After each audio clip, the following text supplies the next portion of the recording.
Good morning, my friends. Sppike Mike here, and this video is a bit of an announcement.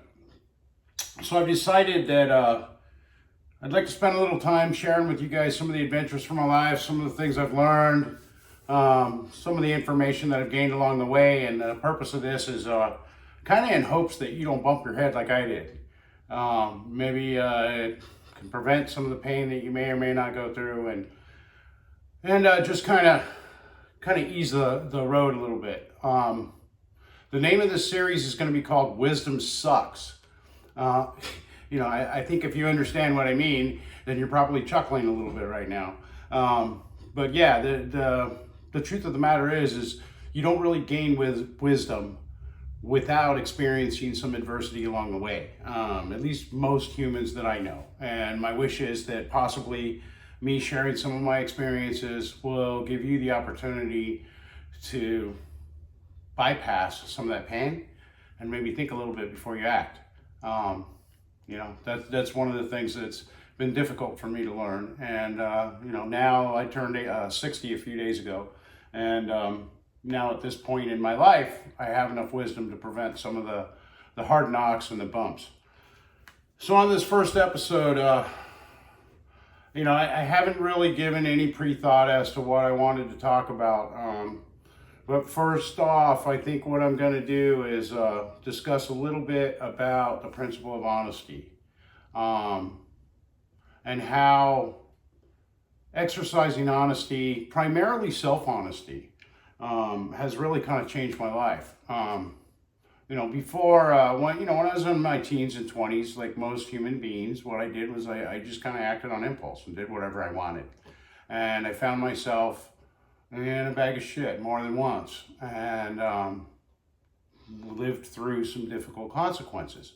And at that time, like most of us when we're young, we don't really know who we are, what we want to be, what we want to do. We have some ideas, but we don't understand the difficulty that it takes to go through it, and the surrender and the sacrifices and stuff like that. And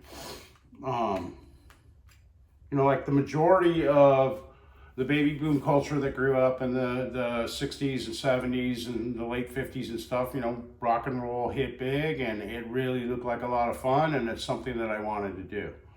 And I remember, I talked to my parents about it. They asked me what I wanted for Christmas. I said I wanted a guitar. I think I was 7 or 8.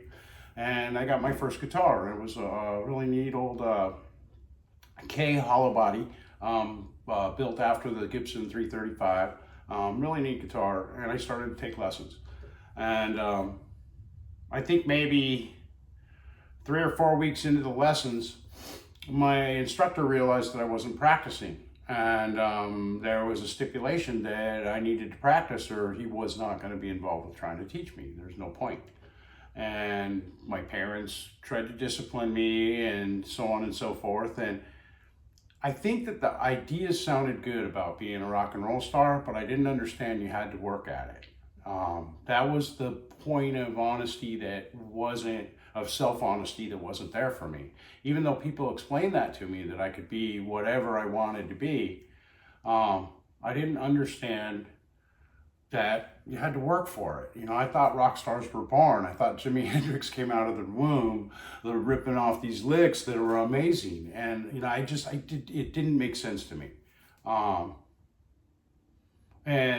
So I kept the guitar, quit taking the lessons, was playing by ear. And I didn't understand at that point in my life that, though having a good ear in music and you can teach yourself and all that kind of stuff is great, and it's quite often very unusual, but learning the theory and learning about how music works really can help move your progression along. And that's something that I miss. And as a result of that, my trying to teach myself playing by ear and so on and so forth, I'd hit plateaus. And I wasn't very durable in mind at that point. I didn't understand that it was important for me to just continue and to continue to play, even if I didn't want to, even if it wasn't fun. And so I'd get distracted and put it down and so on and so forth. And I played into my early teens. And then I started using drugs. And when I started using drugs, that's all that mattered, because it was easy to change the way I felt. And, you know, so that, that started a whole nother section of my life, a whole nother period. And along the way, through these different discussions, I will talk more and more about that kind of stuff. But at this point, I'm gonna, what I'm gonna do right now is I'm gonna end this, because I want to keep them short, 5 to 10 minutes, because I know people don't want to sit forever and listen to this stuff. So anyways, thank you guys for paying attention. I'm going to try to do this. I don't know if I'm going to do it weekly or if I'm going to do it daily. I may do morning reports and all that kind of crap. But this is where it'll happen, right here in my kitchen. And you know what? I appreciate you guys. Thank you for tuning in, to be cliche. But above all else, be good to yourself. Sppike Mike here. Hit like and subscribe so you get more wonderful content. Don't forget to hit the notification button. Thank you.